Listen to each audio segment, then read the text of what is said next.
Então, mais uma vez, boa noite. Sejam todos bem-vindos e bem-vindas, mesmo quem não está aqui ao vivo e vai assistir a gravação depois. Agradeço pela confiança, pelo partilhar também de conhecimentos aqui. E hoje a gente vai falar, né, sobre os trânsitos do mês de outubro e sobre o eclipse solar, que é agora dia 2, que, claro, também faz parte dos trânsitos, mas é o evento mais significativo desse mês, né? Espero que seja um encontro produtivo e esclarecedor para todas e para todos. Mas, para a gente iniciar mais conectados e presentes, eu sugiro um momento de pausa para a gente respirar com mais consciência. Então, fazer uma breve meditação para a gente poder se conectar com esse momento. Então, primeiro é encontrar uma posição, uma postura confortável para aquietar o corpo. Fechar os olhos, seja sentada, no chão, numa cadeira, não tem importância. Relaxar os ombros, alinhar as costas e fechar os olhos.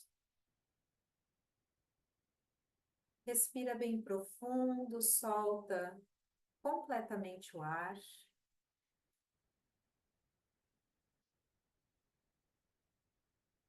Percebe a disponibilidade do teu corpo nesse momento.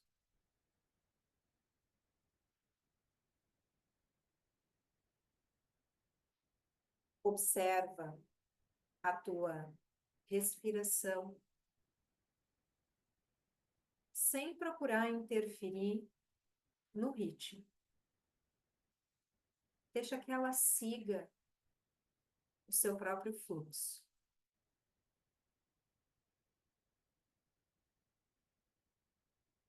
Contempla o fluxo de pensamentos que entra e sai da tua mente,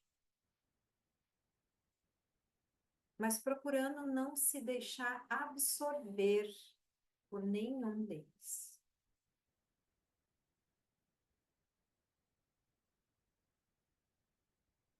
A cada nova inspiração, relaxa o teu corpo ao exalar. Vai soltando a tua musculatura. Te permite ir de encontro ao teu silêncio, esse silêncio interno, independente do que acontece ao teu redor.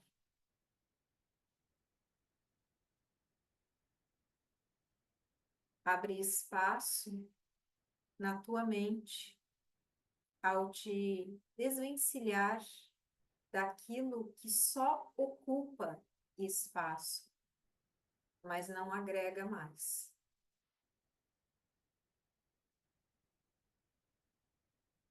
Te coloca disponível e presente aquilo que o universo te propicia a cada nova inspiração.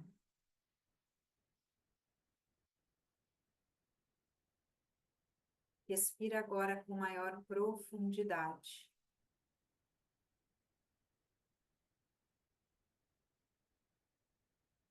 E vai retomando a consciência do espaço e do tempo.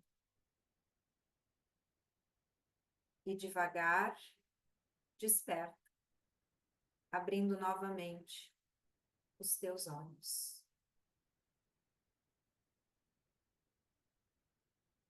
Agora sim, prontas e prontos, presentes, despertos para receber esse conhecimento. E para a gente abrir essa egrégora de estudos hoje, eu convido vocês a unir as palmas em frente ao peito, se fizer sentido, e coloquem um sankalpa, uma intenção para esse estudo. Faz isso de coração aberto, receptivo àquilo que tu possa vislumbrar a partir dessas informações e aquilo que tu pode aplicar e transformar na tua vida. Oh.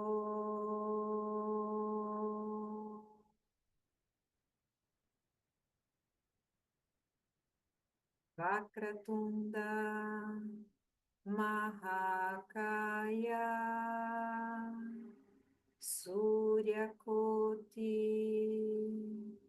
Samaprabha Nirvignam Kurumedeva Sarvakaryeshu Sarvada Sahana Vavatu Sahanau Bhunaktu Sahaviryam Karavavahai Tejasvi Navaditamastu Ma Vidvishavahai Oh.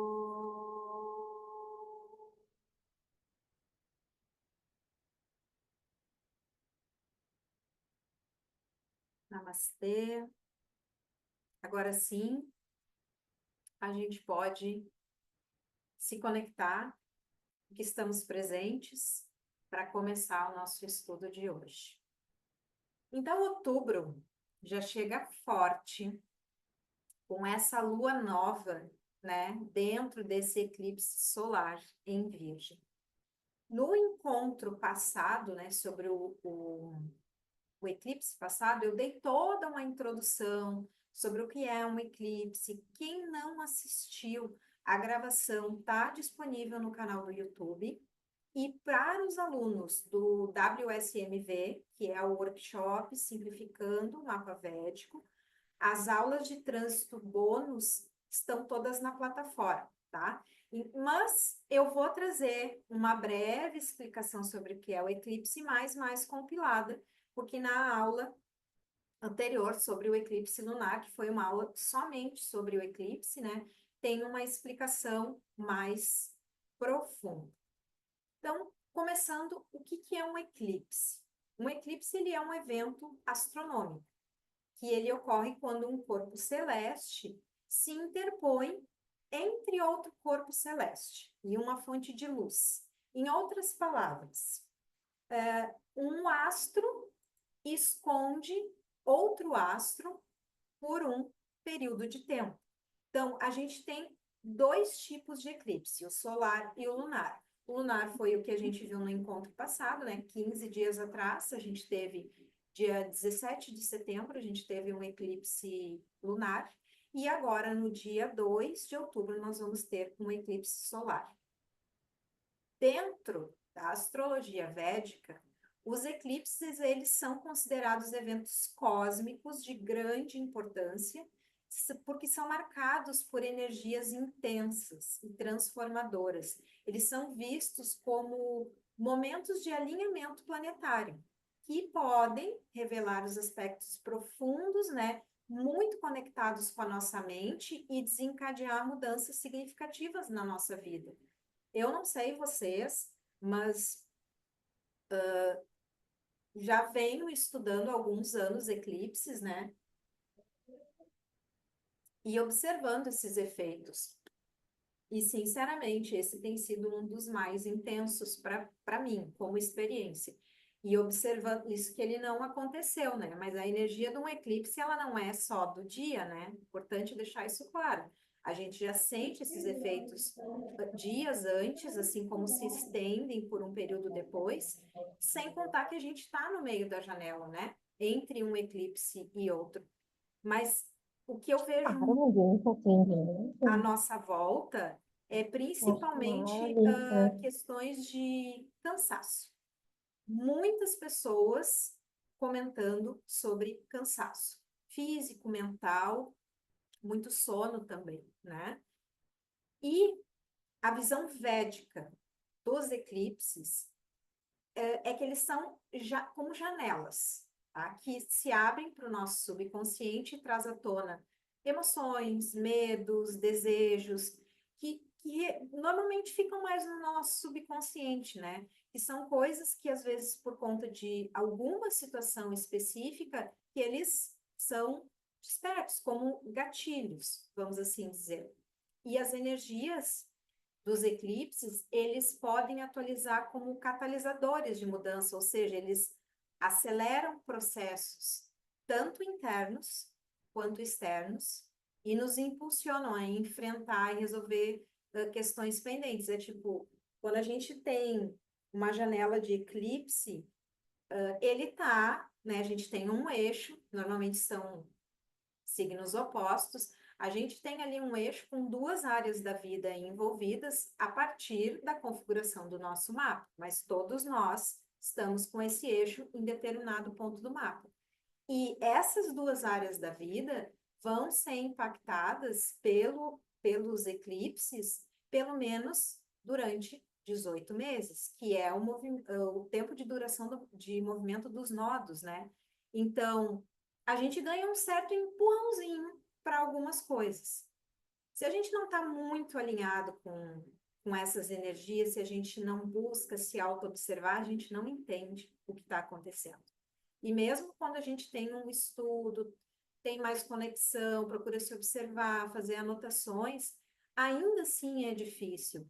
Mas a gente consegue entender que existe um processo acontecendo. Não é o outro que veio e causou algo na minha vida. Não. São processos pelos quais eu tenho que passar, né? Isso, o mapa, em geral, fala disso, né? A gente está falando aqui da lei do karma.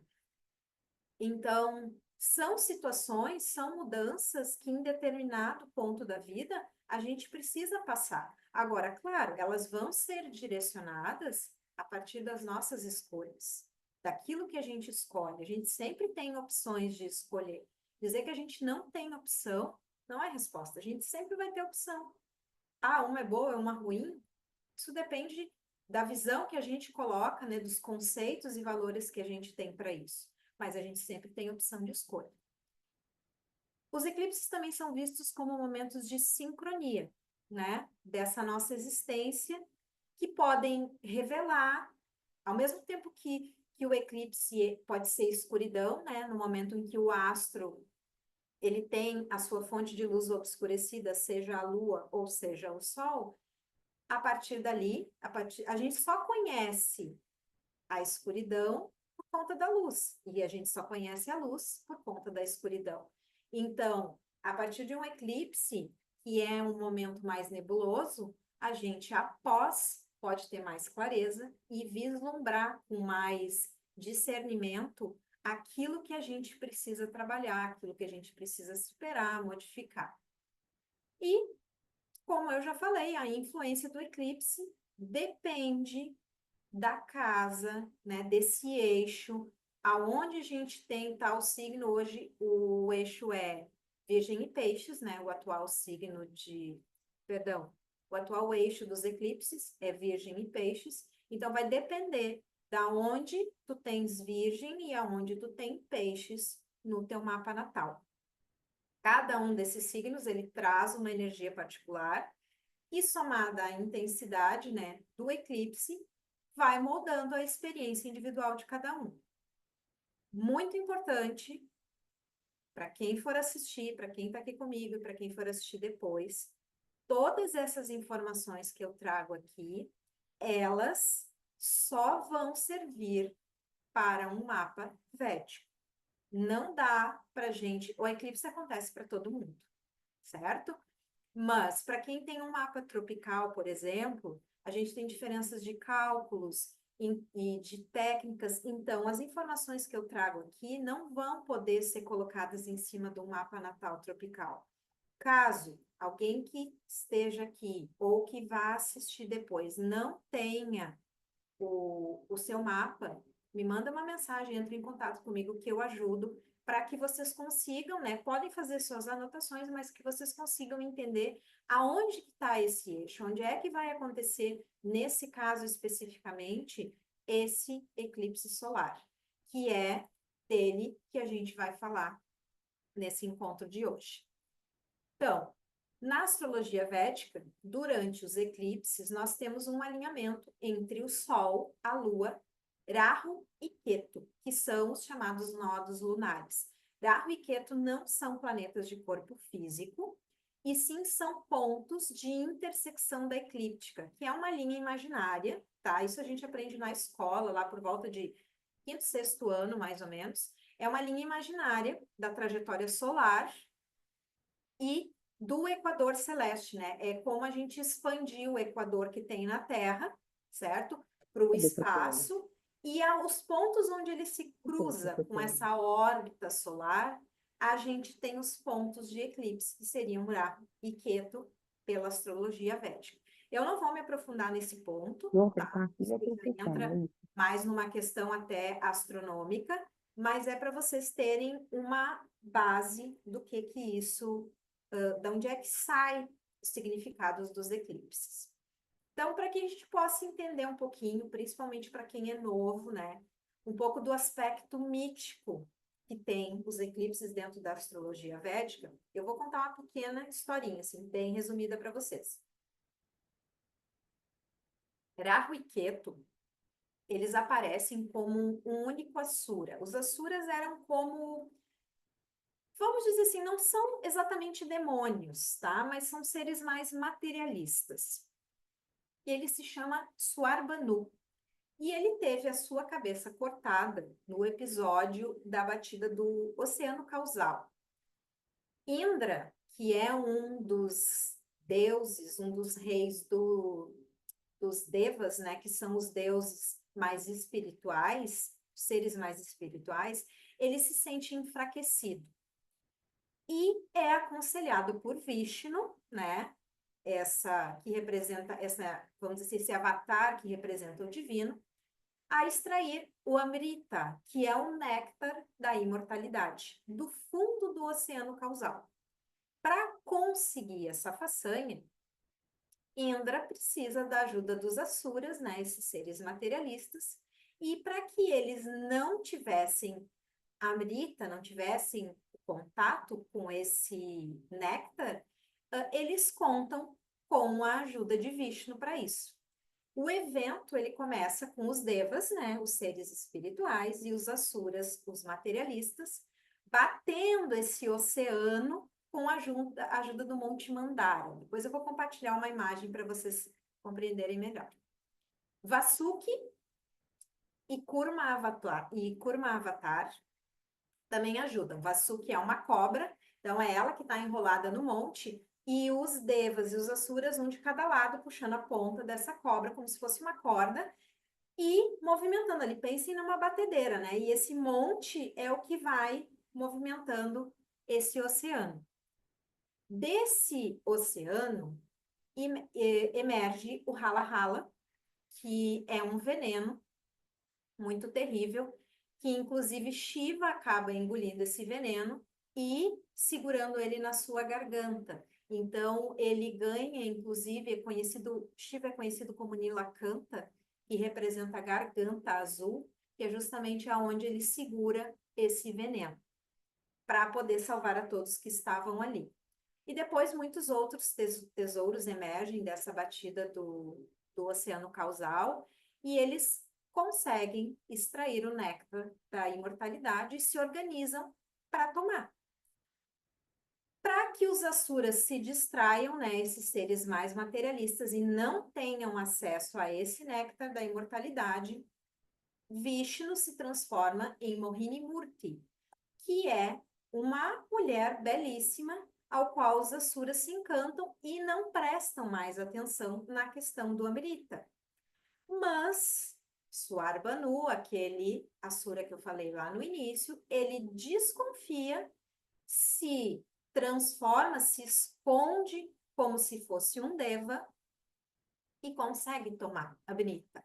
Mas o Sol e a Lua, ou seja, Surya e Chandra, que faziam parte dos devas, percebem essa trapaça, avisam Vishnu e esse corta a cabeça do Asura. Mas ele já tinha tomado Amrita. Então, ele acaba tendo o corpo e a cabeça separados, mas ele ganha poderes. E a partir daí, como que uma vingança de tempos em tempos, existem os eclipses, que seria onde Rahu e Ketu se alternam para engolir Surya, que é o Sol, e Chandra, que é a Lua, causando os eclipses. Eu vou compartilhar com vocês aqui uma imagem só para vocês entenderem o que é essa questão da batida do oceano.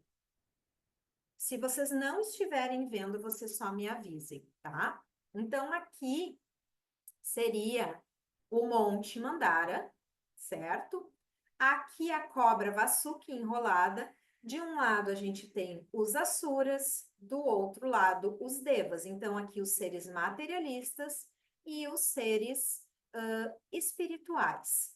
Então, dessa batida aqui desse oceano, emergiram várias outras coisas, inclusive Lakshmi, né, a deusa da prosperidade, e o néctar da imortalidade. Essa é uma das imagens, deixa eu ver aqui, eu acho que é para mim ter outra. Aqui. Essa daqui é um pouquinho menor, mas a gente tem aqui a mesma imagem, né? Aqui tem Shiva, ó, do lado dos Devas, Krishna também. E aqui embaixo a gente tem Kurma Avatar, que é a tartaruga que dá o sustento do universo. Isso aqui é tudo uma história muito mítica, né? Mas que se a gente vai aprofundar em cada um dos aspectos, todos eles têm aspectos muito interessantes e explicam muito dentro da história indiana e principalmente também relacionado à astrologia védica. Dito isso, vamos começar a falar do eclipse.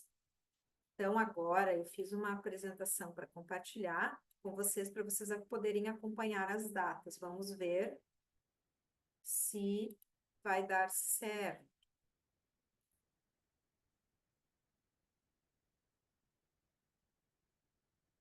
Só um pouquinho, gente. Assim vai ficar melhor. Vocês conseguem ver a minha apresentação, eu espero. Vamos lá.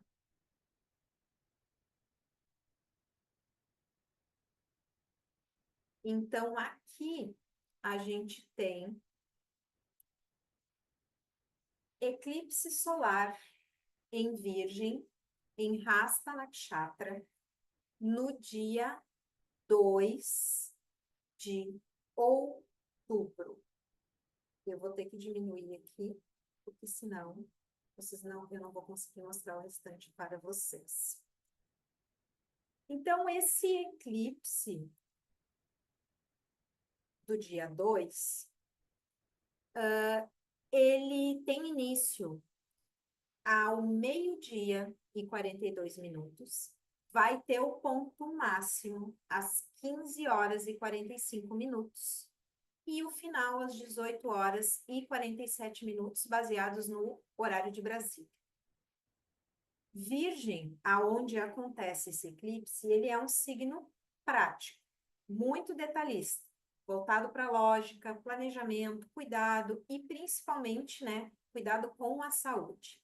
Então, o que a gente pode esperar de um eclipse solar em Virgem? Primeiro, que exista um foco maior na saúde. Talvez sejam coisas, como eu falei lá no início, que a gente já possa estar sentindo, né? Foco maior na saúde tanto física quanto mental. Organização. O eclipse pode impulsionar essa necessidade de organizar a vida, o trabalho, os hábitos diários, a rotina, buscando, né, uma maior eficiência nessas áreas, desenvolver melhor isso. Uma tendência, também podemos ter a autocrítica, ela pode se intensificar, até porque Virgem tem muito dessa questão de perfeccionismo, né? Então, é importante a gente encontrar, hoje em dia se usa muito isso, né, de buscar por equilíbrio entre a perfeição e a aceitação dos próprios limites, mas é verdade, porque quanto mais a gente se exige, a gente pode chegar em pontos de pura exaustão. fala aqui para vocês uma pessoa que tem muito isso, e posso dizer para vocês, quanto maior é o nível de exigência que a gente tem sobre nós mesmos, é um lugar que a gente nunca alcança. Parece que nada que a gente faz é perfeito e isso só esgota a nossa energia. Porque a gente tem que saber entender que também tem limites, todos nós temos limites. Então, aproveitar a energia desse eclipse para trabalhar isso é uma grande oportunidade. Serviço e devoção.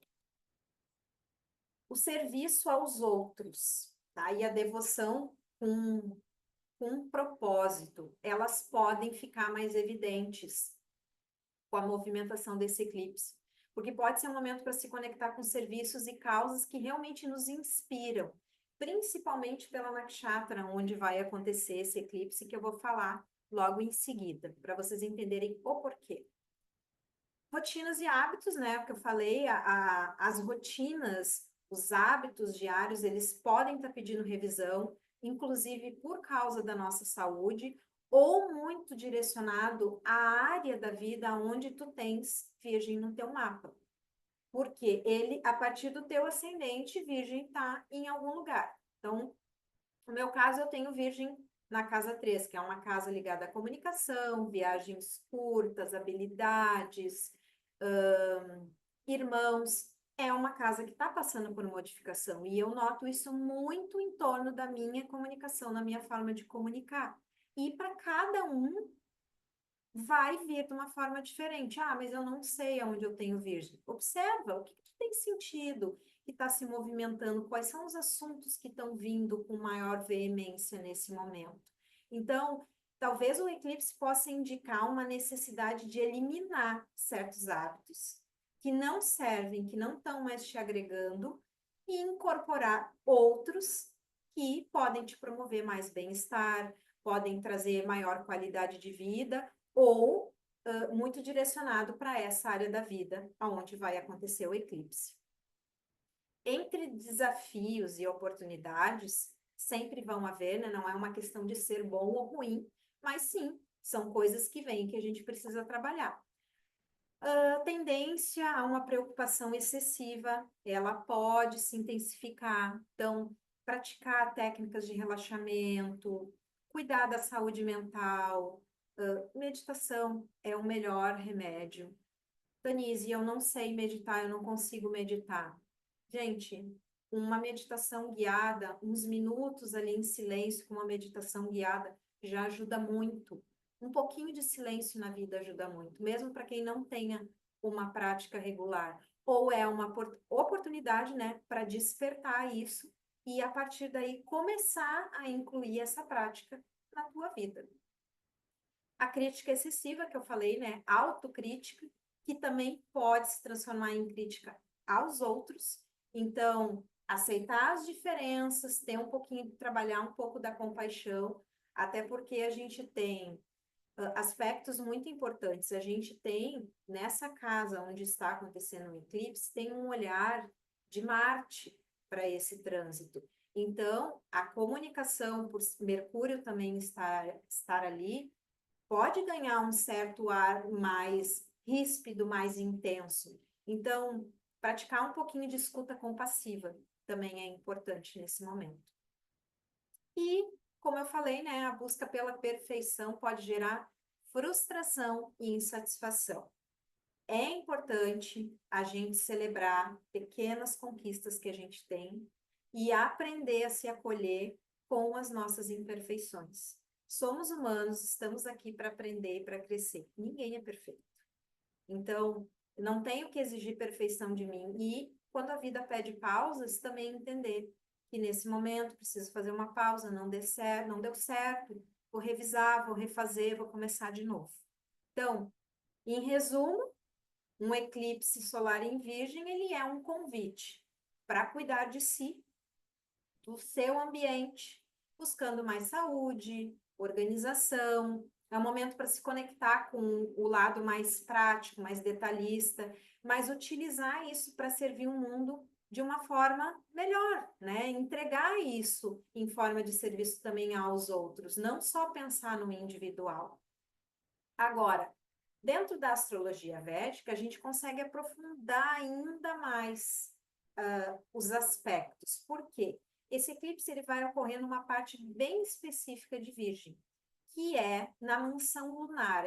São as constelações por onde a Lua faz a sua órbita. Na mansão lunar chamada Hasta.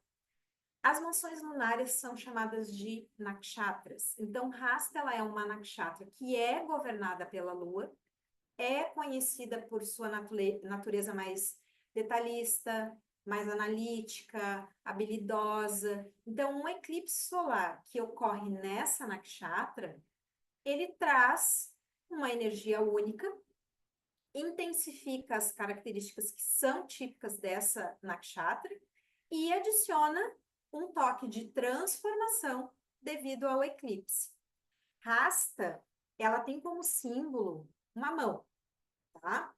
E ela está relacionada à ação, à força e à capacidade de agarrar as oportunidades. A capacidade que a gente tem de manifestar. Por isso a mão, né? Aquilo que a gente produz com as nossas mãos, o que a gente manifesta, a gente utiliza as mãos. Então, aquilo que a gente consegue manifestar a partir das nossas habilidades. A deidade que governa Rasta é Savitur. Savitur é um Aditya, ou seja, ele é um dos deuses solares. Ele transmite a criatividade e transforma a energia. Savitur significa aquele que desperta. Então, aquilo que eu falei para vocês antes sobre uma questão espiritual está muito ligada com essa questão também de Rasta, por ter essa deidade. A gente pode ter muitos desenvolvimentos assim com esse eclipse de habilidades manuais, né, até pelo símbolo da nakshatra, que podem ser aprimoradas, principalmente quem trabalha com artesanato, com jardinagem, quem trabalha com terapias de cura, com imposição das mãos, que nem reiki, barra de axis, e até quem faz massoterapia, tudo, é um momento muito propício para trabalhar essa energia, ou de repente para quem tem, né, um sonho e que gostaria de trabalhar com essas terapias, é uma energia que vai estar ativada e disponível nesse momento. Então, um eclipse solar em Rasta, ele é um momento para aprofundar essa conexão com a realidade, para buscar o conhecimento, para desenvolver as habilidades, para poder manifestar. É um período de transformação, de crescimento, exige paciência e disciplina para aquilo que a gente deseja manifestar, aquilo que a gente deseja curar a partir das nossas habilidades. Então, é aproveitar essa energia de cura, de lógica, de habilidade e também de conexão espiritual, juntar esse combo para poder usar na transformação da nossa vida. E durante o eclipse, a gente pode fazer algumas práticas. E também tomar, são sugestões, né, de cuidados a se tomar, mas eu gosto sempre de lembrar que a gente tem que adaptar, que cada um adapte dentro da sua realidade. Todo mundo precisa trabalhar e às vezes a gente não tem como parar a vida durante uma tarde inteira por conta de um eclipse. Isso poderia acontecer, né, quando esse conhecimento emergiu, quando as civilizações se baseavam ou todas as suas explicações vinham por esses fenômenos da natureza. Eclipse solar, eclipse lunar, nascer e pôr do sol, as fases da lua, a chuva, o vento, mas a gente já tem uma vida muito mais avançada, então a gente tem que conseguir ajustar para dentro da nossa realidade. Então, assim, a energia de um eclipse, ela é intensa, ela é amplificada. Ela pode trazer, já eu pelo menos sinto e acredito que muitos de vocês devem estar sentindo, uma instabilidade emocional e mental. Então, no caso do eclipse solar, a gente também pode relacionar uma certa instabilidade com a nossa própria imagem pessoal, porque o Sol está muito ligado ao ego, né? A nossa a forma de expressão no mundo, a nossa própria autoridade. Autoridade não no sentido de mandar e desmandar, tá, gente? Mas autoridade daquilo que a gente é, daquilo que a gente sabe. A Lua já é muito mais ligada para uma questão mais sutil, muito mais mental e subjetiva. Os eclipses, como eu já falei, eles são momentos de transformação. Então, onde velhos padrões, energias mais negativas, elas são liberadas e é preparar o nosso caminho para as novas oportunidades. Então, como é que a gente pode aproveitar essas energias da melhor maneira possível e não sucumbir, não entrar no meio da confusão? Meditação, eu já sugeri para vocês, né? É uma das ferramentas mais importantes que eu vejo de conectar o interior e lidar com as emoções que são mais intensificadas durante o eclipse. E sim, durante um eclipse, às vezes é muito mais difícil de meditar, mas o importante é não desistir. Independente se for 5, 10 minutos, quem tem a oportunidade de fazer esse ritual durante o eclipse, ótimo, que bom. Mas quem não tem, faz o que é possível. Eu também não tenho e vou fazer o que é possível para mim. Mas eu já tenho uma prática regular de meditação. Então, assim, eu sei o quanto isso faz diferença e digo para vocês que acalma e traz mais clareza, às vezes, quando a mente está muito agitada. É observar também os próprios pensamentos, aquilo que a gente está sentindo, anotem para vocês verem depois que passar o eclipse, se aquelas mesmas sensações continuem, mas sem julgar se aquilo é bom ou ruim. É observar, nesse momento é observar. Outra coisa que é bom a gente evitar, de tomar decisões importantes, se possível, durante os dias assim que antecedem, né, nesses dias antes do eclipse e alguns dias depois. Porque como a nossa mente está confusa, a gente não vai ter muita clareza para fazer certas escolhas. Mas ok, eu preciso resolver uma questão no meu emprego, eu não posso esperar passar o eclipse. Pensa, reflete, uma, duas, três vezes, toma a decisão necessária. Às vezes o eclipse está aí justamente para isso, né? Para dar aquele empurrão para a gente fazer o que precisa ser feito.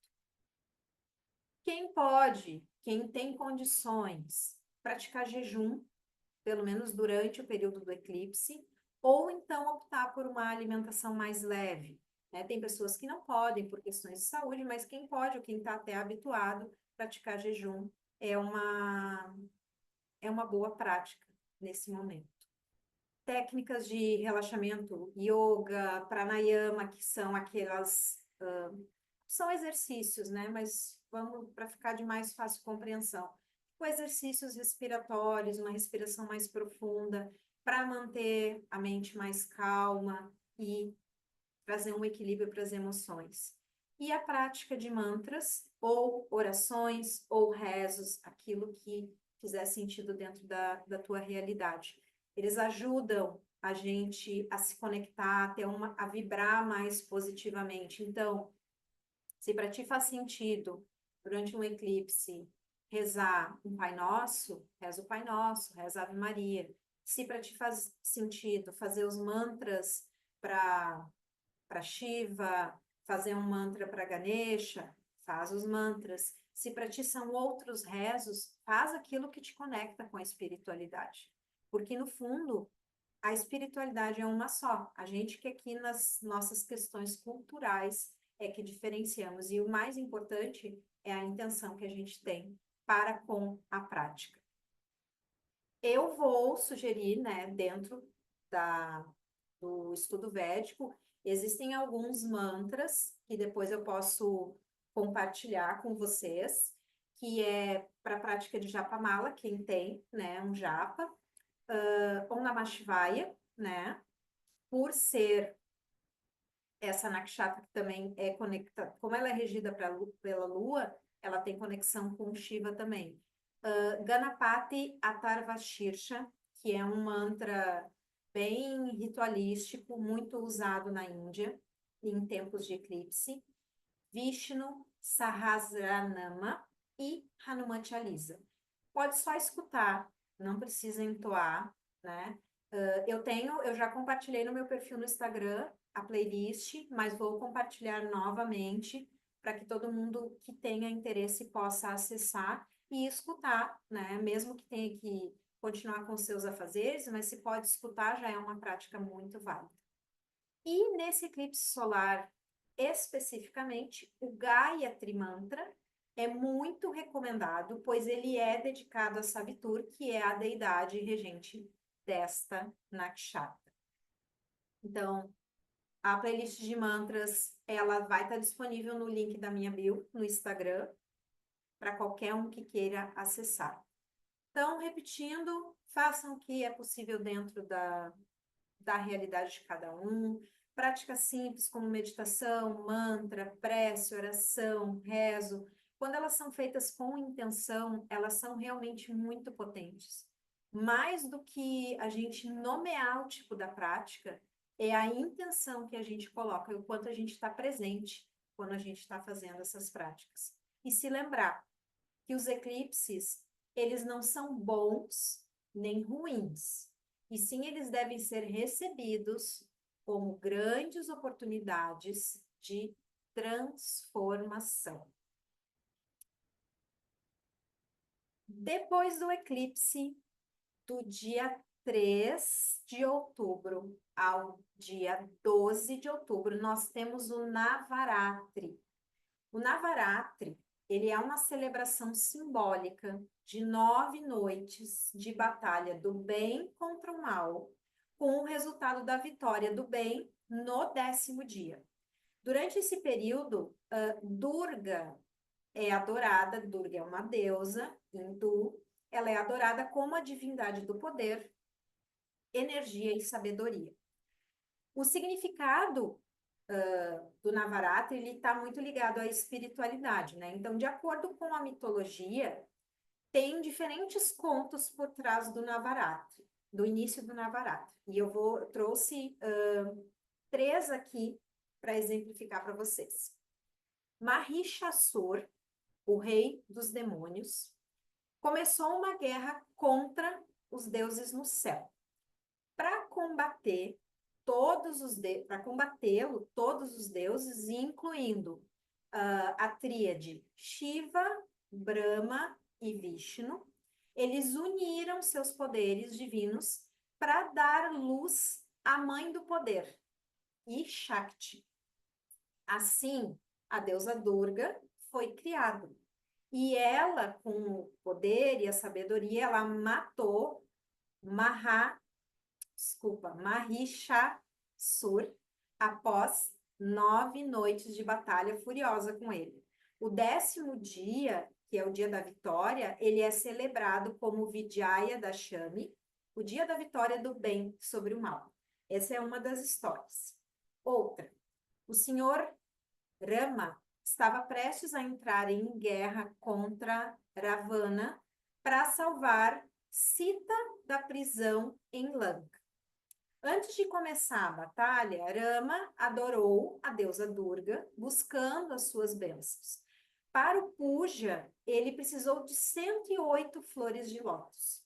Para completar a contagem, quando Rama estava prestes a remover um dos seus olhos para poder, né, completar essa contagem, Durga surgiu, o abençoou com a sua divina Shakti, né, que é esse poder, vamos dizer assim, feminino, essa energia feminina, e Rama venceu a batalha naquele dia.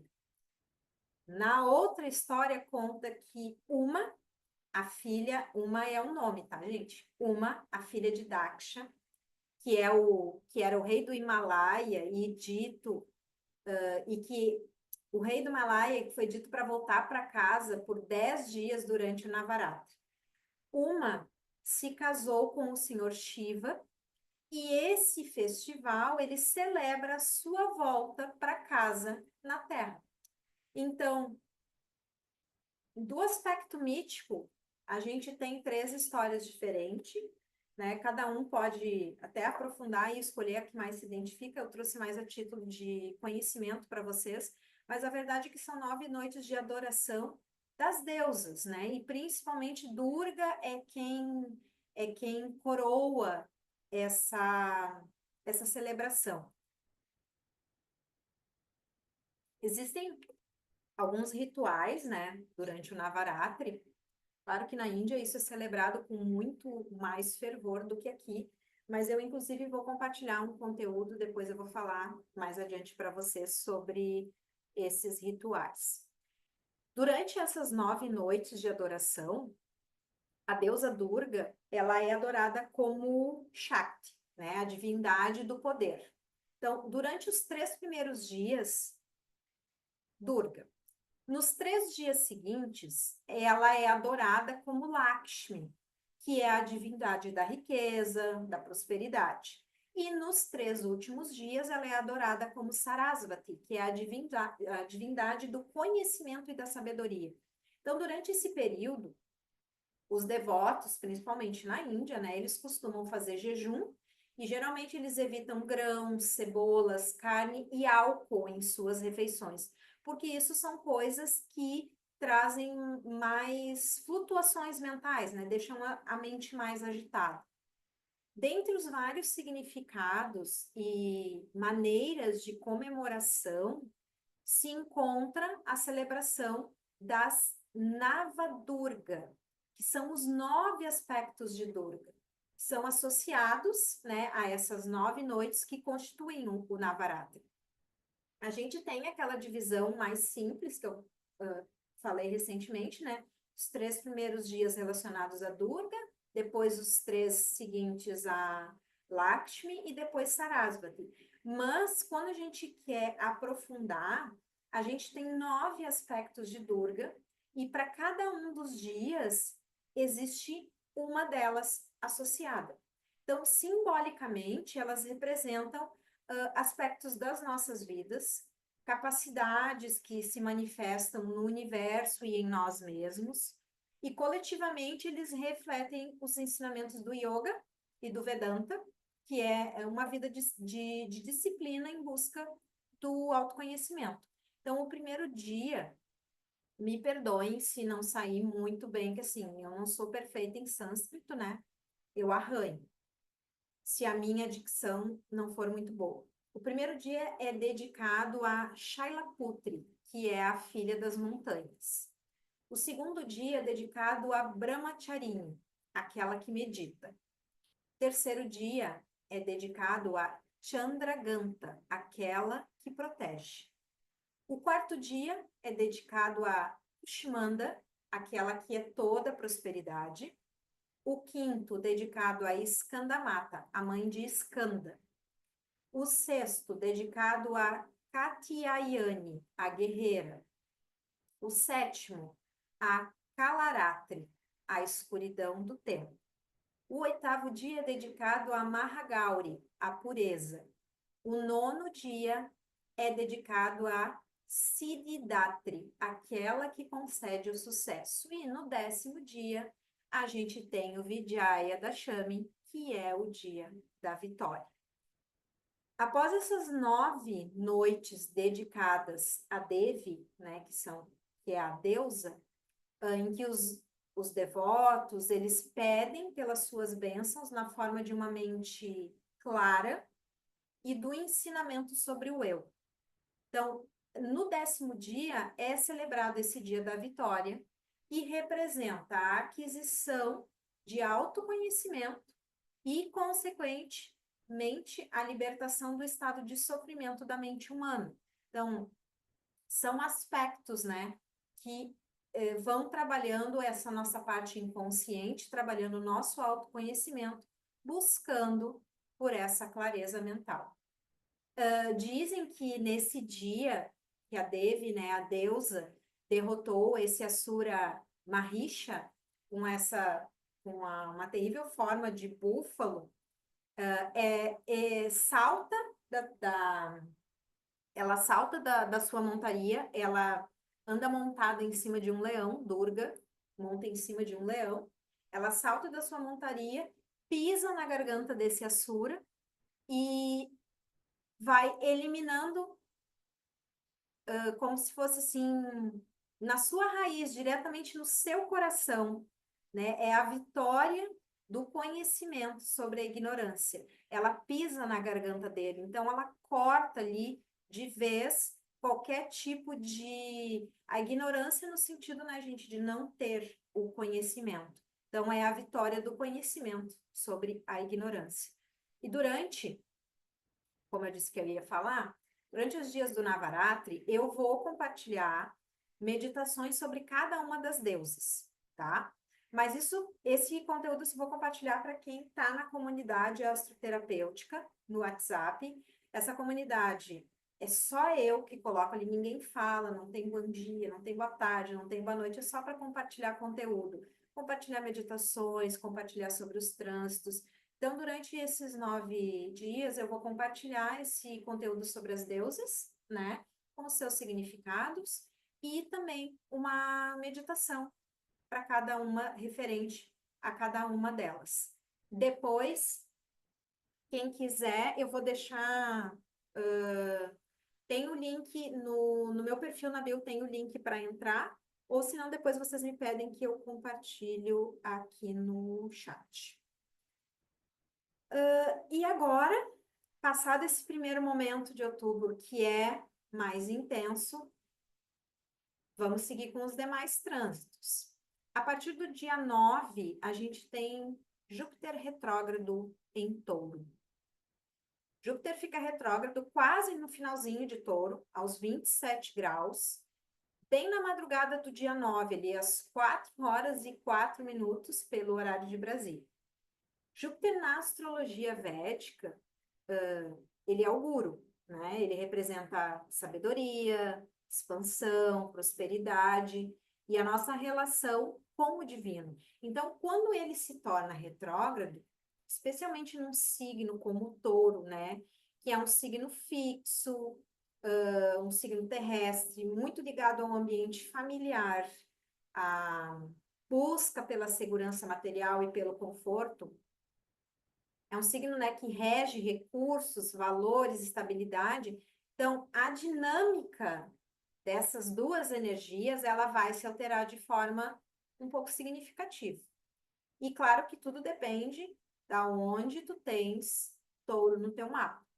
E lembra que eu disse, eu posso ajudar para quem ainda não tem o seu mapa natal. A combinação de Júpiter retrógrado em Touro, ele traz alguns aspectos específicos. A gente pode ter um período para profunda reflexão sobre o que realmente é importante na vida, sobre se questionar a respeito de valores materiais, as prioridades em relação a esses conceitos, por exemplo, de sucesso, de expansão. E também isso pode se estender às nossas crenças espirituais e religiosas, né? Afinal, Júpiter é muito conectado com essa questão de espiritualidade. Mesmo sendo Júpiter um planeta benéfico, a retrogradação, ela pode trazer desafios relacionados a dinheiro, né? Pensando principalmente por ele estar em Touro, que está ligado a essas questões de finanças. Então, podem haver atrasos também em projetos ou perdas inesperadas de dinheiro. Não é algo para criar desespero, são possibilidades. Então, se a gente sabe que esse tipo de possibilidade existe, é um período para a gente ter um pouquinho mais de cuidado com os próprios gastos, né? A natureza fixa de Touro, combinada com essa energia retrógrada de Júpiter, ela pode também gerar uma sensação de lentidão, que os objetivos eles estão mais difíceis de ser alcançados, porque Touro ele já tem esse aspecto mais moroso. Júpiter ele é o maior planeta, né, do sistema solar, então ele já é um planeta pesado, ele está retrógrado, então essa tendência de peso e de que as coisas estão se arrastando podem ser uma possível sensação, principalmente dentro dessa área aonde tem estouro no teu mapa. Esse trânsito também vai exigir paciência, perseverança. É um momento para trabalhar essas questões com os obstáculos que podem surgir, né? De forma paciente e persistente, já que touro, né, tem essa questão de buscar a estabilidade, é usar essa energia taurina para manter essa persistência. Júpiter retrógrado também pode nos incentivar a buscar uma conexão com as nossas raízes familiares, já que Touro é tão conectado com essa questão familiar, né? As tradições culturais podem ser uma coisa que a gente busque durante esse período. E alguns desafios na saúde também podem acontecer, né? Já Júpiter, Touro rege, né? Está relacionado à garganta e ao pescoço, tá? E Júpiter é associado ao fígado. Então, é um momento para a gente ter, até aproveitar a energia do próprio eclipse, né? Que está relacionado a cuidados com a saúde, para dar uma olhada nessas áreas, né? De garganta, de pescoço, ver se o fígado tá legal, não abusar muito de comidas gordurosas, são muito relacionadas a essas questões de Júpiter e doces também. E lembrando vocês que os resultados eles podem variar muito de pessoa para pessoa. O que eu trago aqui são aspectos mais genéricos, tá? Porque tudo depende do mapa de cada um e da área da vida que tem touro no mapa natal, porque é essa área que vai ser impactada. Esses são os assuntos, mas como isso vai influenciar a área da vida onde está touro, é que daí a gente consegue fazer uma melhor avaliação. Depois, logo no dia 10, a gente tem Mercúrio, que participa, né, do eclipse, é o regente da casa e vai estar muito ativo dentro desse eclipse. Ele entra em Libra. Então, ele ingressa no signo de Libra na madrugada do dia 10, às 2h49 da manhã. E pela astrologia védica, a posição de Mercúrio num signo, ele revela muito sobre a nossa capacidade de comunicação, de pensamento e de aprendizado, né? Está muito ligado à nossa questão intelectual e à nossa inteligência. Quando Mercúrio está em Libra, que é um signo mais associado à harmonia, aos relacionamentos, à justiça, essa energia de Mercúrio, ela adquire outras características, né? As duas se fundem. Então, a gente pode ter uma combinação mais harmoniosa. A gente pode ter a comunicação que atualmente está muito assim, talvez ríspida e intensa, a gente vai passar a ter uma comunicação que valoriza mais a diplomacia, que busca por consenso. O intelecto, né, a nossa mente, buscar por equilíbrio e por justiça, a gente pode sentir uma necessidade de analisar os dois lados, né, de uma questão antes de tomar uma decisão, isso é muito libriano. E o que pode acontecer? Pode haver uma certa indecisão em algumas situações. Mas Mercúrio, ele é muito prático. Então, assim, de certo modo, vai acabar achando um caminho mais lógico e prático para tomar essa decisão. Mas podem haver essas questões. A influência de Libra também sobre Mercúrio, ela pode despertar um grande interesse pelas artes, né? É um signo muito ligado a essas questões de arte, e especialmente, se a gente for conectar a Mercúrio, música e literatura, né? Mercúrio está muito ligado à fala, à escrita, aos sons, então música e literatura podem ser questões mais significativas durante esse trânsito, principalmente de acordo com os posicionamentos que cada um tem em Libra, né? Os relacionamentos amorosos, que é um dos assuntos desse signo. A busca pela harmonia, ela é uma característica muito marcante de quem tem Mercúrio em Libra, né? E desse trânsito. Então, a gente pode ter uma valorização dos relacionamentos e uma busca por construir laços equilibrados, até porque Vênus está em Libra, né? E isso reforça ainda mais todo a energia desse signo. E dentro do mundo profissional, né, pensando que Mercúrio, ele é um negociante, ele é um comerciante, Mercúrio em Libra, ele traz mais habilidades de negociação, né, com um senso de justiça que pode ser muito valioso, né, para quem vai fazer negócios nesse momento, assim, para que seja justo para ambos os lados. Desafios a gente sempre pode ter, né? Um deles que eu já trouxe para vocês é essa questão de uma certa indecisão, né?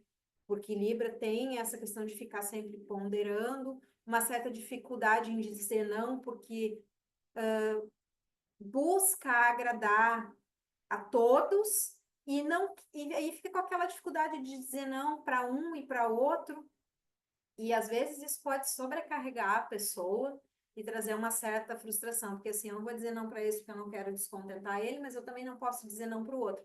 E aí vai ficar no meio daquele cabo de guerra. E também a gente pode ter um ar mais superficial, assim, que essa busca por harmonia, ela pode levar a uma certa superficialidade nas relações, justamente para evitar essas discussões mais profundas e mais conflitos. É tentar apaziguar sem se aprofundar muito. Então, eu não vou me aprofundar muito nisso aqui para evitar problemas. Então, num resumo, Mercúrio em Libra nos traz esse grande senso de diplomacia, de habilidade, de comunicação e um amor pelas artes, né? Como eu disse, talvez música e literatura sejam coisas mais em evidência. Mas, no entanto, a gente precisa observar e encontrar um equilíbrio, né? Em buscar harmonia e saber a hora de tomar as decisões mais firmes. É equilíbrio. Pensar nessa questão, né? Símbolo de Libra é uma balança, então a gente precisa equilibrar. Não pode nem tanto só agradar e também não dá para ficar só em cima do muro. Mas Vênus, que é o regente da casa onde Mercúrio está, vai ficar só 2 dias ali após a entrada de Mercúrio, porque no dia 12, Vênus já ingressa em Escorpião.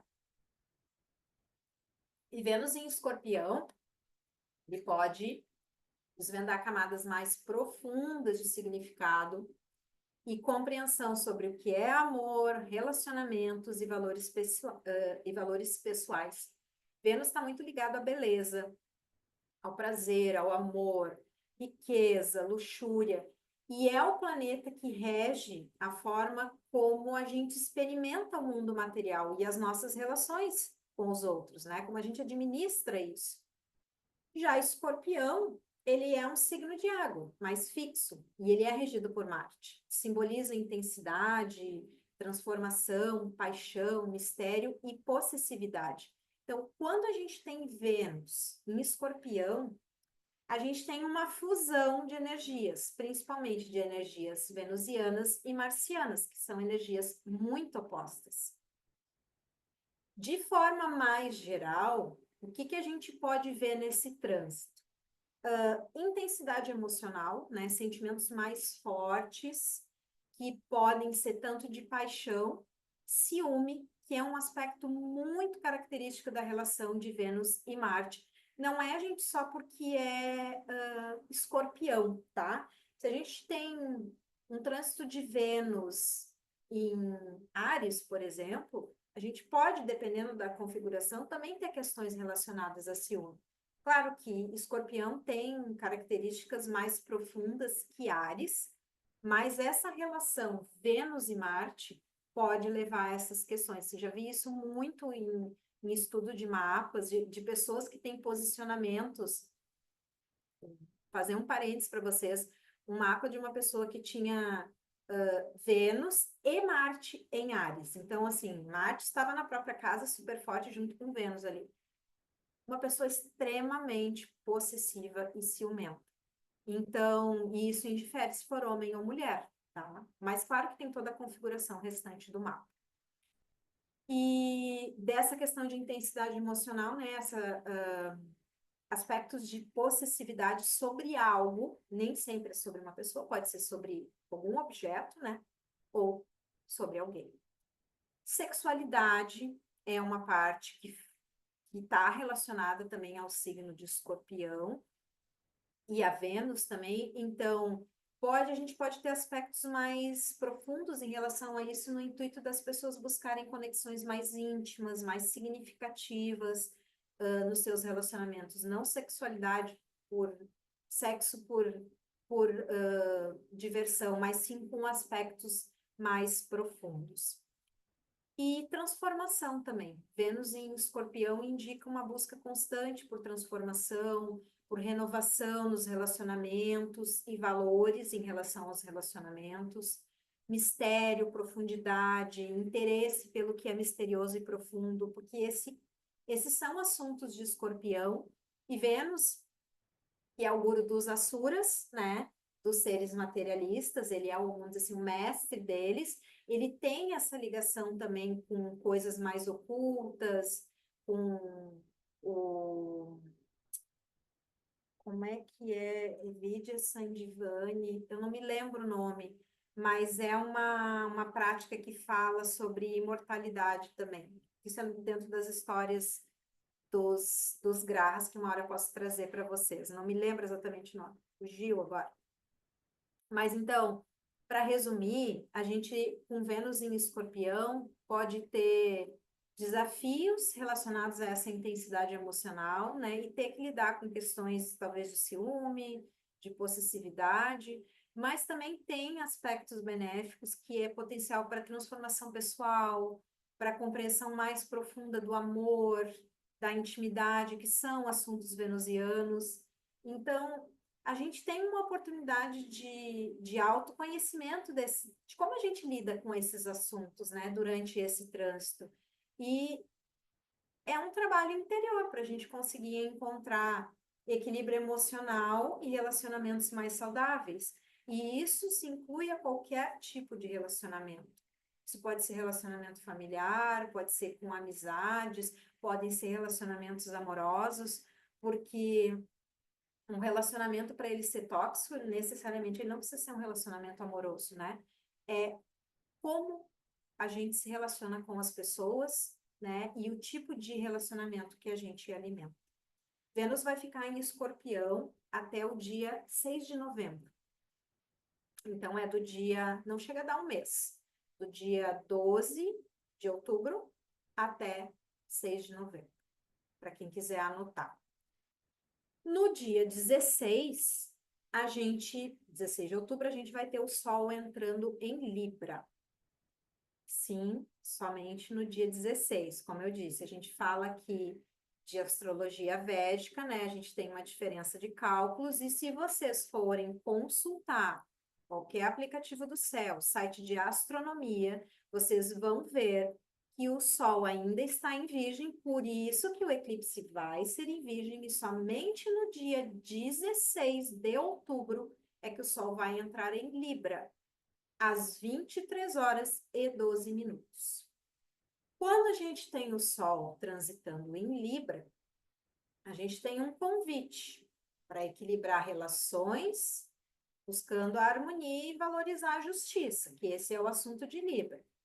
Libra está relacionado à parceria, justiça, diplomacia, beleza, a gente já viu antes, né? Estética. Ele é um signo de ar, que indica uma natureza mental e intelectual, mas leva muito em conta, né, esses outros aspectos de beleza também dentro dos relacionamentos.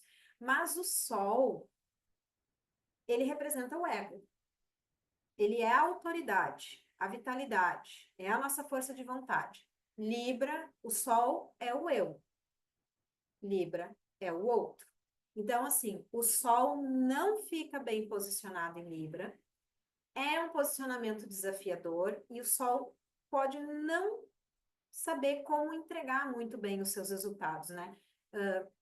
A gente diz que o Sol em Libra ele está em debilidade, porque o Sol ele se exalta, por exemplo, em Áries, que é o signo oposto a Libra, porque ali ele entrega toda a sua energia, toda a sua força, porque Áries é individualidade, é impulso, é energia. Libra é o outro. O Sol não trata do outro. O Sol trabalha a nossa individualidade. Então, pode ser um trânsito que traz um certo desconforto, principalmente no que fala da nossa autoestima.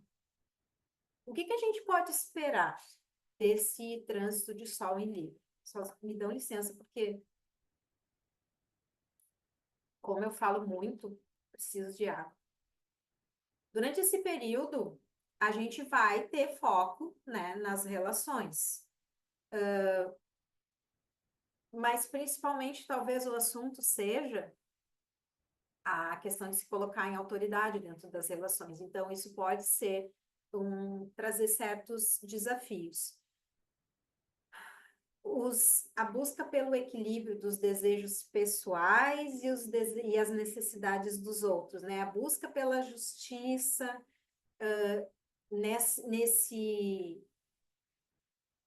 como é que eu vou dizer assim, em escolhas justas que tenham equanimidade. As habilidades de comunicação e negociação, elas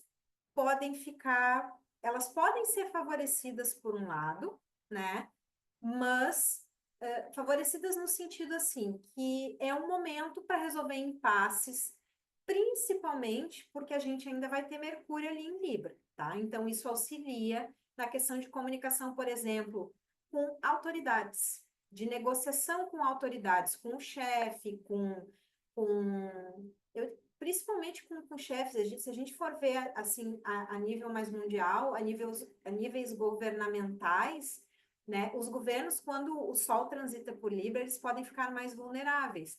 E com Mercúrio ali, a gente tem essa possibilidade de favorecimento, talvez, em algumas negociações. E a gente também pode ter indecisão. Eu acho que esses são a parte dos desafios, indecisão e busca por aprovação. Libra já tem essa questão, né, dessa indecisão por não querer desagradar o outro. E o Sol, ele busca destaque, né? E aí a gente pode ter ali a individualidade, a autoridade que precisa se dedicar ao outro, e como essa autoridade não sabe se colocar ali, talvez venha uma necessidade de buscar a aprovação dos outros, de não de não se achar bom o suficiente, porque esse é o problema do Sol estar em debilidade. Ele afeta muito a nossa autoestima. Então, é aquele momento em que a gente pode sentir falta de confiança, não sou bom o suficiente para fazer isso, não é diferente da sensação da autocrítica de Virgem, né?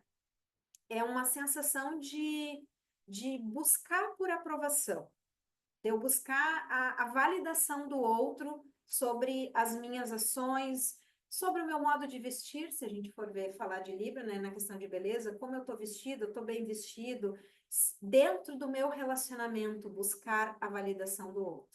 Então, não é um posicionamento bom para o Sol, e é onde a gente vai ter mais dificuldade, né, nessas questões da nossa autoestima.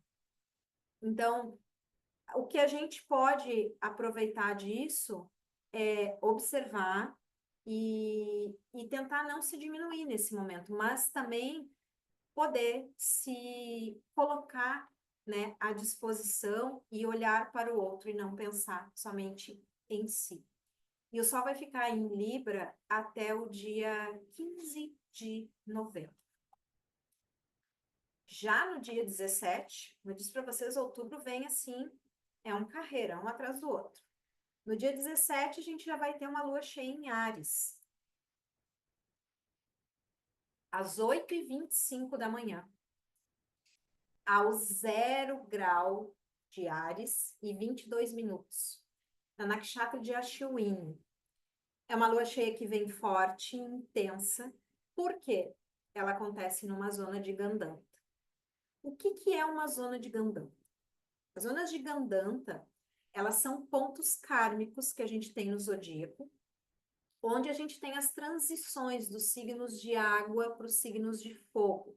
Nós temos 3 pontos de Gandanta no zodíaco, que é de Peixes para Áries, de Câncer para Leão e de Escorpião para Sagitário. As zonas de Gandanta, elas compreendem, tá? O último grau do signo de água, então de 29 a 30 do signo de água, e o primeiro grau do signo de fogo, de 0 até 1 grau. Não existe consenso, tá, entre astrólogos sobre isso. Alguns consideram os 3 últimos graus antes e os 3 últimos graus depois da passagem. Mas dentro dos meus estudos e com outros colegas que eu já troquei informação e professores, é mais significativo o último grau do signo de água e o primeiro grau do signo de fogo. Então, nesse ponto de transição ali, a água ferve, né? Porque a gente tem esse planeta saindo da água em contato com o fogo. Então, nessas zonas são trabalhadas as questões kármicas. Por ser a Lua nesse trânsito que vai passar nesse ponto, na verdade a Lua passa todos os meses pelos 3 pontos de Gandanta, tá, gente? Mas a gente vai ter especificamente um pico de Lua, uma Lua cheia no Gandanta, que aí tem um outro significado. A gente pode pensar nessa questão muito relacionada à nossa mente, a emoções e relacionamentos com figuras maternas. É uma oportunidade que a gente tem de observar isso, pois que a tendência é que esses assuntos vão emergir nesse momento, assim, principalmente no pico da lua, que é onde isso fica mais intenso. Porque a lua cheia, por si, ela já é um momento de pico de energia, né? As energias já estão. A lua está cheia, ela está refletindo completamente a luz do sol. Então, existe uma tendência das emoções elas estarem mais à flor da pele. A gente se sente mais energizado. Então, ele é um período de intensidade, até por ser em Áries, né? Que é esse signo da ação. E a Ashwini, né, essa nakshatra onde vai acontecer essa alunação, ela é regida pelos Ashwini Kumars, que são os médicos celestiais. O símbolo é uma cabeça de cavalo e ela representa energia, força vital e capacidade de iniciar novas jornadas. Então, quando a Lua ocorre em Ashwini, a gente pode ter um período grande de energias e emoções mais intensas. Né? Porque se pensar assim, os Ashwini Kumars, eles são cavalos, tá? Então, a gente já tem velocidade, intensidade, força também do próprio signo, né? Então, essa combinação, a gente pode ter vários tipos de manifestação, como muita criatividade, né? Essa energia de Ashwini combinada com a força da lua cheia, despertar uma criatividade mais intensa, um momento propício para iniciar projetos, mas não exatamente no pico da lua, né? Porque é uma energia mais instável. Pós-lua, a gente tem esse período até a lua nova, né?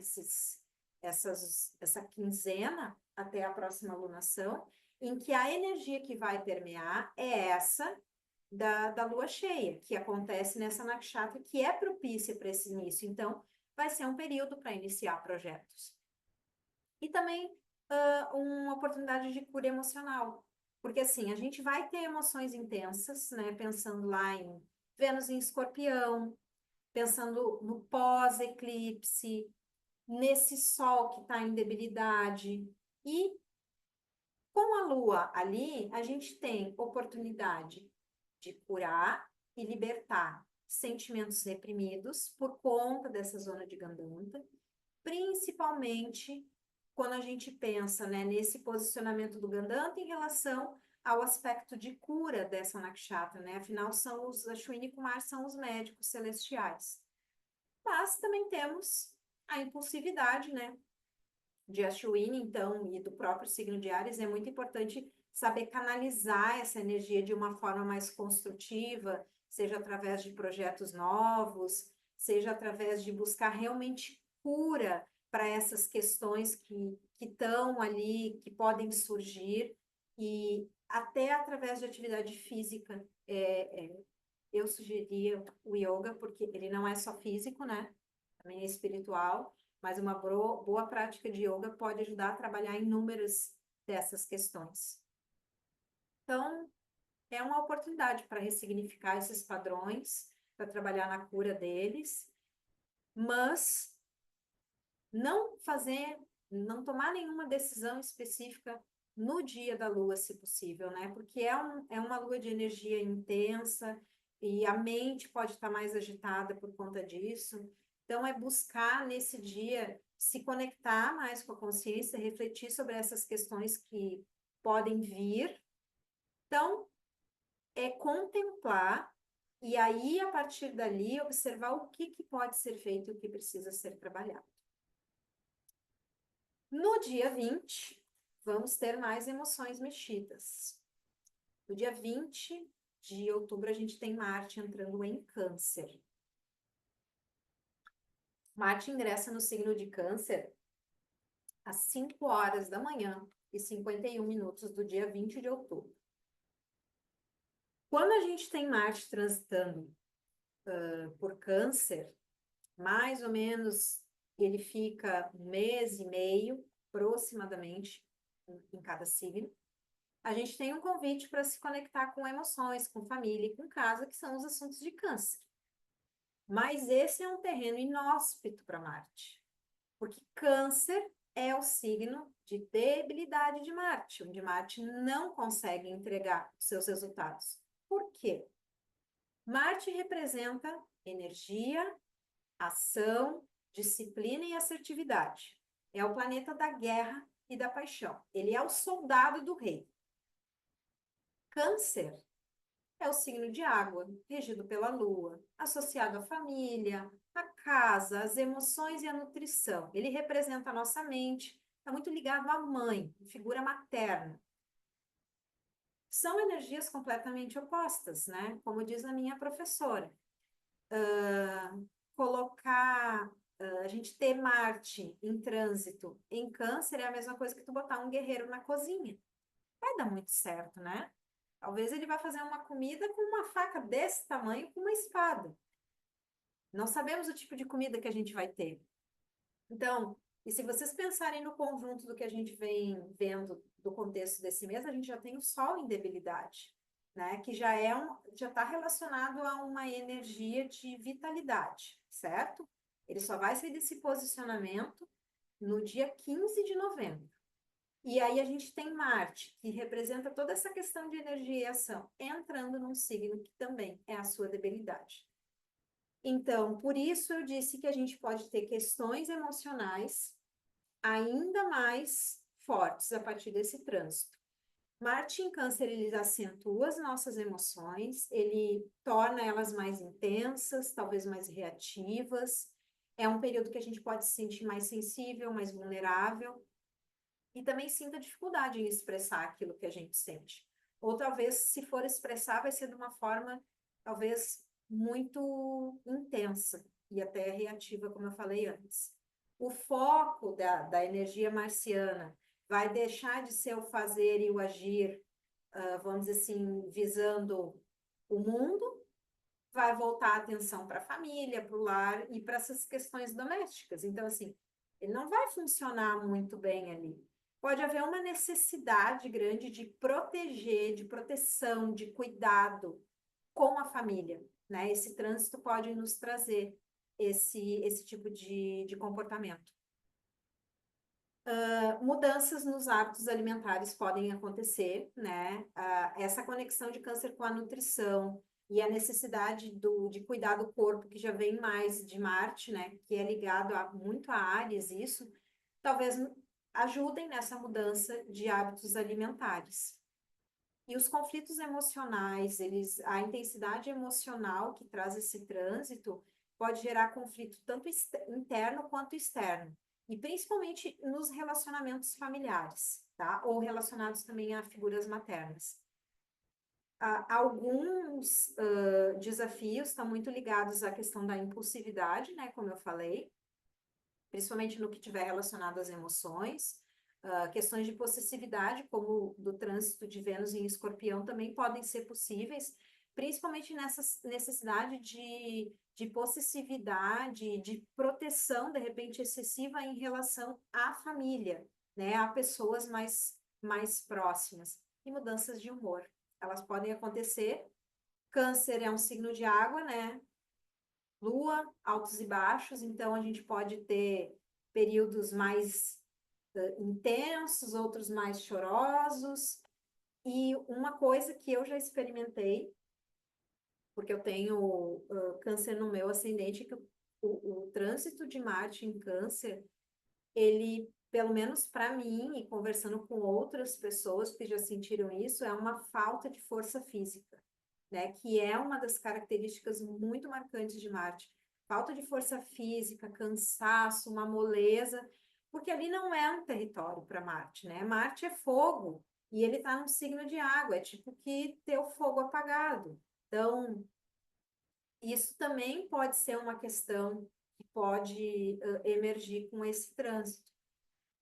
A gente pode aproveitar, né? Porque tem muitas pessoas que no seu mapa natal tem Marte em Câncer. Então, já são pessoas que talvez saibam ou ainda não saibam como lidar com essa energia, mas dá para aproveitar esse período, por exemplo, assim, para tentar se conectar mais com as suas emoções, tentar entender os seus sentimentos, que normalmente as pessoas que têm esse posicionamento não conseguem expressar suas emoções. Então, observar como é que sente, processar isso que está sentindo, fazer reformas na casa, cuidar mais do ambiente familiar, fortalecer os laços familiares, cozinhar. Cozinhar é um ótimo remédio para Marte em Câncer. A gente pensar, eu fiz a brincadeira da faca e da espada, né? Mas assim, um marciano, né, na cozinha, ele vai ter suas ferramentas, de repente realmente vai ter facas, mas assim, mas pode desenvolver isso melhor dentro da cozinha, colocando essa energia cozinhando para a família. E praticar atividades mais relaxantes, yoga, meditação, ter contato com a natureza, podem ajudar a acalmar a mente e o corpo. Por quê? Essa temporada de Marte em Câncer, ela vai ser longa. Ele não vai ficar só 1 mês e meio, porque ele fica retrógrado. Vou confirmar o dia, porque eu não anotei.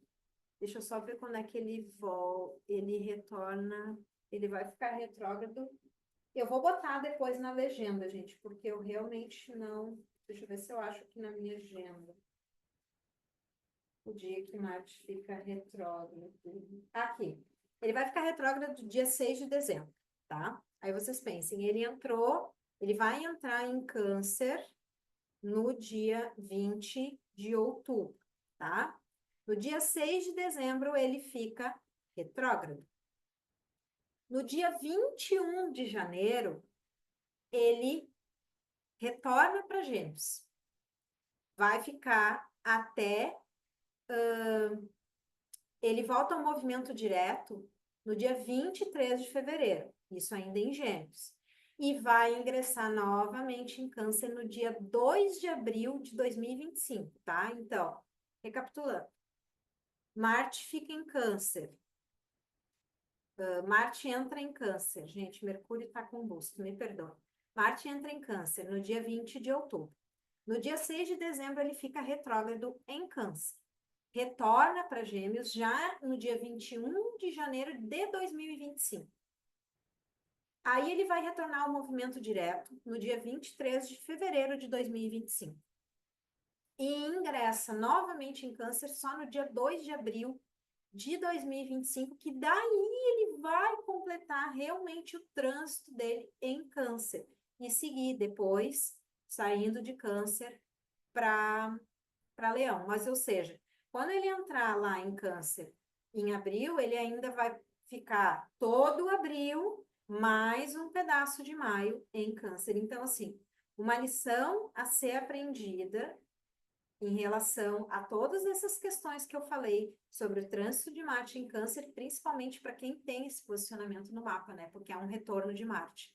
Então, assim, muita atenção a essas questões emocionais, essas questões com a família e questões de saúde, principalmente ligado a essa questão de força e vitalidade, né?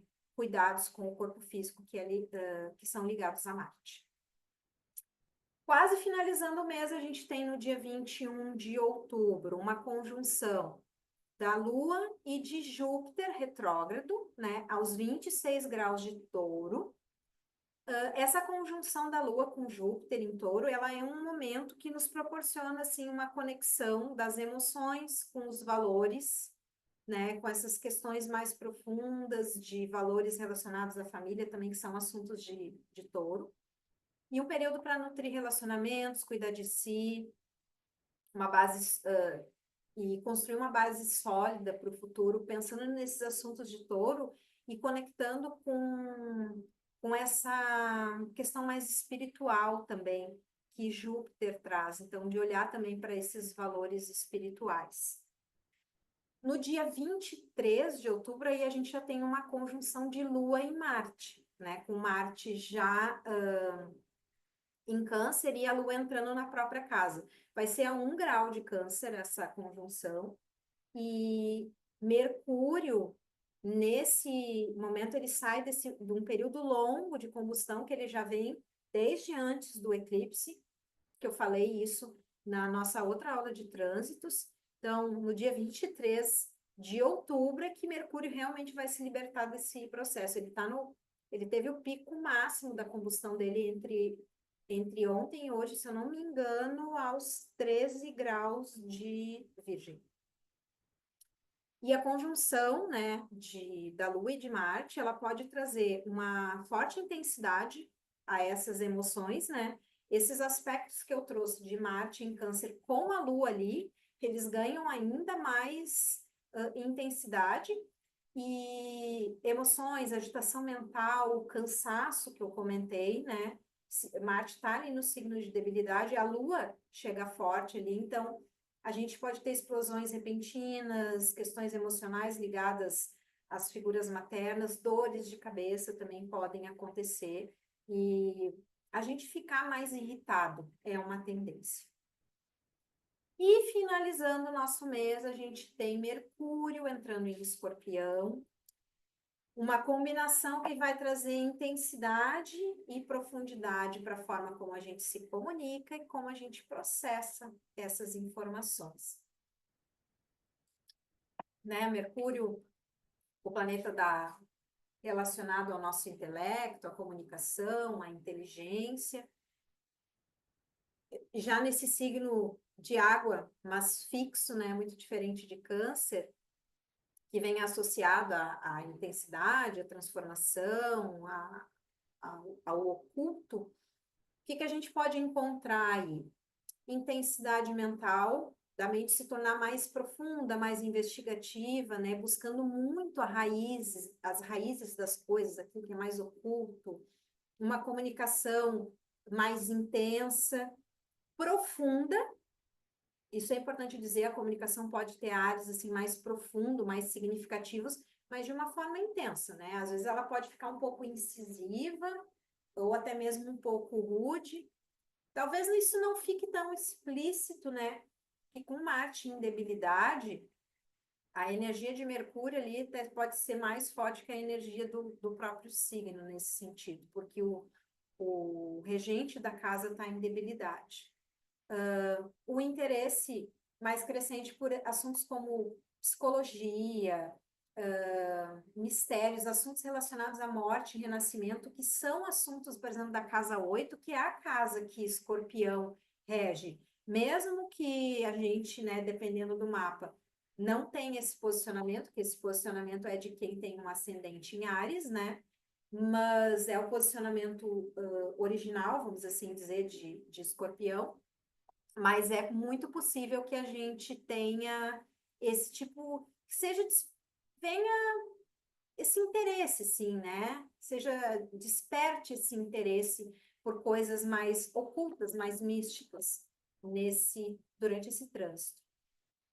Os sentimentos de ciúme e possessividade, que podem vir muito, que podem ser expressados muito através dessa nossa fala, ou com pensamentos, né? Coisas mirabolantes que vêm para nossa mente de imaginar situações. Mas a gente pode aproveitar esse trânsito para acessar, assim, questões mais internas, padrões e pensamentos antigos, né? Já que isso está muito ligado a esses padrões mais subjetivos, emocionais, principalmente ligados a Escorpião, mas como Mercúrio trata do nosso intelecto, a gente aproveitar esse momento para observar esse tipo de pensamento. É um momento para aprofundar o conhecimento sobre si, sobre o mundo ao redor, sobre essas coisas ocultas, Tá atento para pensamentos negativos que podem surgir, né, por causa dessa energia mais intensa. Escorpião não são águas límpidas como as de Câncer, né? Escorpião são águas mais paradas, mais profundas, então elas são mais obscuras. E isso pode trazer uma certa dificuldade de compreender certas coisas. Então, como eu disse, com Marte em debilidade, pode haver uma certa dificuldade de compreender, de tentar entender, principalmente logicamente, né, que é o aspecto de Mercúrio, essas coisas mais intensas. E Mercúrio vai ficar em Escorpião até o dia 4 de janeiro de 2025, onde ele vai passar novamente por combustão e também em movimento retrógrado. E nesse mesmo dia no dia 29, né, que Mercúrio entra em Escorpião, a gente tem uma conjunção de Lua e Queto em Virgem, aos 12 graus de rasta, né? Mais ou menos no ponto onde a gente vai ter o eclipse. E aí é o momento quando a Lua passa ali de novo, que a energia do eclipse solar é ativada. Então, gente, esse é o nosso outubro, que vai movimentar muitas nossas emoções. É um mês de muita intensidade. E aí eu queria abrir, obrigada para vocês que ficaram até o final. Eu sei que eu falei muito aqui na cabeça de vocês, mas eu queria abrir e perguntar Luciele, se tu tem alguma pergunta, pode abrir o teu microfone. Até a Rô, se quiser me perguntar alguma coisa, fiquem à vontade, meninas. Oi, Rô. Pois é mais claro que isso, não tem como, assim, ficou bem claro, assim, não tem Ficou? dúvida, não. Enquanto você estava falando, né, estava Uhum. só alguns horários, né, tipo, que Mercúrio vai entrar não Escorpião, uma data que o signo que É que você se tu falou tá pela anterior, agenda da Madu, vai dar uma diferença entre um minuto e é, outro, porque eu fiz pelo Parashara e deu uma pequena diferença, mas às vezes é um minuto, beleza, dois. Não, é disso pouca aí, coisa, sim, não, disso aí eu sei, tô consciente, era só mas isso mesmo. nada, nenhuma dúvida, Não, nenhuma, ficou não. muito claro, só Luciele, foi. se quiser abrir o teu microfone, ou se tu quiser escrever no chat, não quiser abrir o teu microfone, não tem problema. Porque perguntas mais específicas relacionadas a mapa fica mais difícil, né? Porque eu teria que ter o mapa para olhar. Mas se tu tem alguma pergunta, pode falar. Boa noite, pessoal. Boa noite, meninas. Tudo bem? Tudo. Eu vou deixar para depois fazer, porque eu tô com as crianças aqui e eles não me deixam. Agora eu tô Sei como conversando, é que filho. é. Sei bem como é que é. Mas tu pode me chamar depois, tá? Se tu quiser, e me perguntar no particular qualquer orientação. E o vídeo, depois, quando eu subir, se alguém tiver, eu vou deixar depois. Primeiro vai subir para o pessoal que é do workshop. E, inclusive, a Rô já é astróloga que nem eu, mas a Luciele, se quiser, eu depois dou mais informações sobre o workshop para poder montar o próprio mapa e entender todo esse contexto. Vai subir primeiro para a plataforma do workshop, e daí, mais tarde, mais para a segunda quinzena, eu disponibilizo no YouTube para o restante do pessoal. Mas a prioridade é de vocês que estão aqui e de quem é do workshop. Muito obrigada pela paciência, por estarem aqui comigo. Que seja proveitoso para vocês e para quem for assistir depois. E eu fico à disposição depois para atender as dúvidas e qualquer dificuldade que vocês tenham. Vou encerrar nossa gravação.